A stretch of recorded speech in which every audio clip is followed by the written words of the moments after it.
Hello. Let's go through Peter Obi's speech, the one he gave during the press conference he did on the whole Tinubu forgery saga. So the statement started as this: having followed the prolonged identity crisis that recently played out in the American court system and the controversy surrounding the authenticity of the Chicago State University credentials of Chief Bola Ahmed Tinubu, I must confess that I am distressed as a Nigerian. In addition to the barrage of media frenzy and that the matter has triggered at home and abroad, I've had the unwholesome burden of responding to embarrassing questions about Nigeria's overall credibility as a nation to privileged audiences and individuals, both home and abroad, in different parts of the world where I have traveled lately. Let me stop there briefly. There are a lot of people who felt that the statement that he gave was too mild.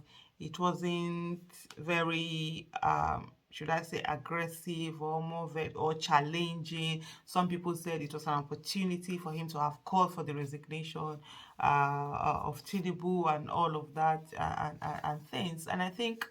Um, most times people want confrontation because it's sort of like it's good for the adrenaline. There's a rush. Oh, I'm doing something. But people don't always want that mild, sort of dogged way of going through things. You can say a lot without having to raise your voice. There are times I guess I totally agree you didn't need to raise your voice and stuff like that. But this for me in my own context, this statement was actually a very good one. And it's one that speaks to the issue without hitting up anything that really salient, really poking up what the issue is right now. For example, where he said he has had the unwholesome uh, unwholesome burden of having to respond to people who are questioning the credibility of not just Bola Ahmed Tinubu, but every Nigerian and us as a country. And everybody is being questioned right now. We are all on trial. Somebody is looking at you and thinking, "Oh, are you really you?" And of course, we heard what the representative of the Chicago State University will say that, "Oh, forging documents or something is a Nigerian thing." I mean, this is a brush being smeared on all of us, and it's really something that it's not acceptable. And that's what this goes on to say, without having to raise your voice to say these are what the issue are. These are issues of integrity and credibility, overall credibility of the nation. He went on to say, to outsiders, the entire Chicago State University matter, as well as Bola Ahmed Tinubu's many other lingering identity question marks, has further worsened Nigeria's less than glorious image internationally. And I think this is what people need to understand, how these affect us internationally as a nation, not just one person. Because if this person is sitting down and representing you as the leader of you all and is found to have so much allegation against him, forgery and all of that, then it's a sweeping brush on everyone, because it seems as if you accept that. That's why he's there. How many people are you going to be telling that, oh, he really didn't win the election, he rigged his way into office and all of that, and they're like, oh, you allowed it, that means you support that which he is doing. Uninformed outsiders now see every other Nigerian as a potential fraudster, certain forger, or identity thief. Those are words. And that's one of the things for me about Peter Obi, is that Peter Obi will yab you. It will take you some days to understand that he has really yabbed you. Because he's saying it in that his voice, and it's like, uninformed outsiders now see every other Nigerian as a potential fraudster, certain forger, or identity.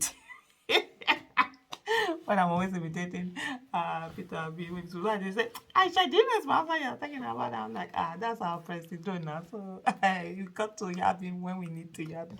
But anyway, the thing about it is this is it.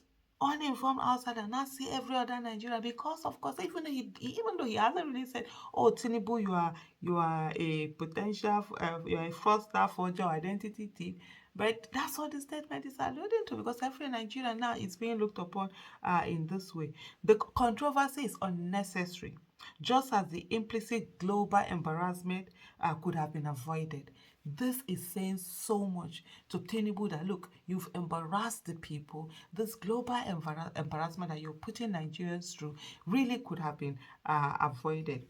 In my opinion, according to Peter Obi, Chief Bola Tinubu should have saved the nation and himself. And I love the way, one of the things I really noticed about this statement is the fact that he's not using that President Tinubu or anything, just Chief Bola, you understand. When I was listening to Atiku's statement and some of the places where he was like president, I was like, oh, not my president. Nah, he can't be my president, never ever. Rigged his way into office. He wasn't voted by majority of the people and all of that. But here I'm seeing that deliberate, they say just chief. You understand? So there are different kind of, as if people say, violence. You understand? There's the subtle one, there's the unsubtle one, there's one that you do person. That one, they pinch, you will pinch the person for body. But it is necessary, you don't have to raise your voice. In my opinion, Chief Bola Tinubu should have saved the nation and himself from this protracted embarrassment and undue anxiety. Even this late in the day, however, Chief Bola Tinubu still owes the nation and the world a simple debt of obligation that only he can discharge, which is say, come out and talk about this issue. Stop hiding behind curtains. Stop hiding behind lawyers. Stop hiding behind spokesperson. Stop hiding behind other people. Come out and address this. Be a man. Be a human being. Come out and address this issue. So Peter Obi continued in his statement and said, I call on him to immediately and personally mount the rostrum of his present high office to perform a simple task once and for all time. Since you've gotten yourself into that office that you undeserve, mount it and use it to talk about this your identity. He should reintroduce himself to the world, to the nation he governs, and to the world for the avoidance of further doubt. Come and reintroduce yourself and say, this is who you are. Not that is it a he, a she, a this, a that, or that. No, introduce yourself. He should let the world know. He should let the world know his name, nationality, his place of birth, his parentage, the primary and secondary schools he attended with dates as well as the actual universities he attended and certificates obtained. Not the one that he's saying he attended a school in 1970 and it's now shown to be that the school did not even start until 1974. So which school were you attending the school in your dreams before the school actually materialized? With Bola Ahmed Tinubu, anything is possible. He also said he should indicate clearly where and when he did his national youth service. In addition, if at any time he has had a change of name, he should clearly state so and the circumstances. That in itself is no crime, which is, I love the way he just put it out. Come and tell us if you change your name. Okay, you did affidavit, you did this, because of course people change their names. People decide they don't like certain names they add, or they don't like the names they were given, or along the way they prefer a particular one. They go to, change of name. People do it for all sorts of reasons. Whether they get, for women, they get married, or you want to add something to your name, you want to do this or that. These are things that, so he's saying to him now, come out and tell us all of this. This simple task should take no more than a few minutes, right? It requires no affidavit, prolonged court processes, spokespersons, agents, or surrogates. This task is one that only Chief Bola Tinubu himself, through a direct personal statement, can perform. So why is he not performing it? That's what he's saying. He must perform this task urgently in order to lay to rest once and for the last time the many lingering doubts and valid speculations about his true identity. You see that who said it? Lingering doubts and valid speculation. Sometimes when you want to drag somebody in, that's why you give him, you reel the person in. So this is what he's sort of like doing with his words and play with it, just reeling him in. It's not this thing. Yeah, it's simple. Just, what did he ask? Just come and say this is who you are. Just come and tell the world this is who you are and what is it. Are you really the person to lay all of these things?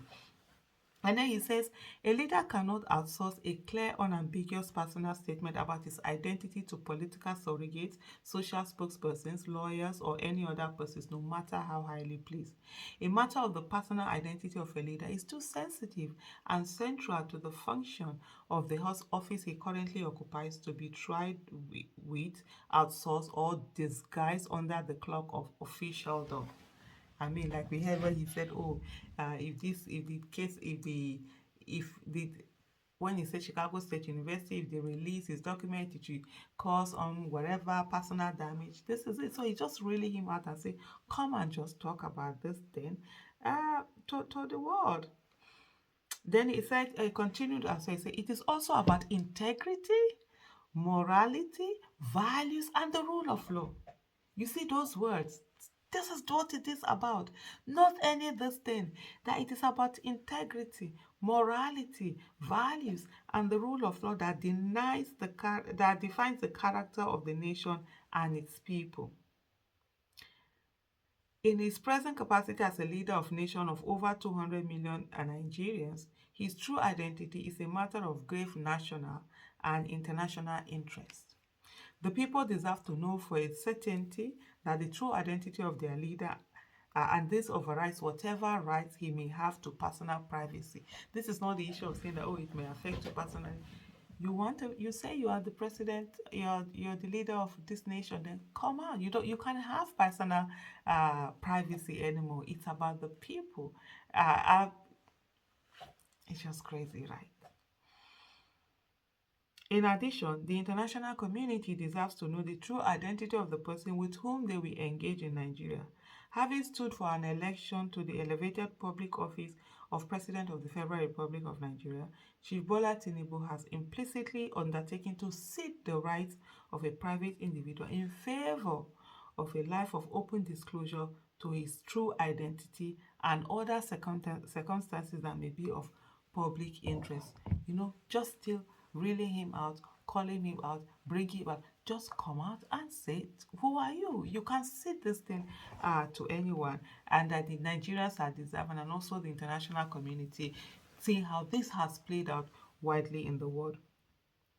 His personal integrity demands no less. The legitimacy of the office he currently occupies demands that much and if demands that much and even more. Respect for the integrity and esteem of the Nigerian nation within the Committee of Nations makes it even more incumbent and compulsory. This is to say, as a nation, our integrity is at stake. This is what people need to understand. That this is not just about, oh, this, no, it's about our whole nation, the integrity of our own nation at risk and on trial. And there's no one person that is bigger than Nigeria. Nigeria is bigger than every one of us. It is time to do the right thing. Long live the Federal Republic of Nigeria. Peter Obi. That's it. That statement is powerful. That statement is loaded. That statement has a lot of punches, and it slowly reels the person out, and he's saying to him, look, I'm saying to every Nigeria, forget the drama that is involved, forget the yabbing, forget the adrenaline, forget all of that. Just focus on the issue. And the issue is that the integrity of Nigeria is at stake. This is about morality. This is about values. This is about our nation and how we perceive ourselves and how other people we continue to perceive us, and how every Nigerian is going to feel the effect of all of these things if they are allowed to continue without the right thing being done. What is it that is done to someone who forges a certificate has to be done to everyone. And that's what the rule of law entails. Thank you so much for listening. Bye.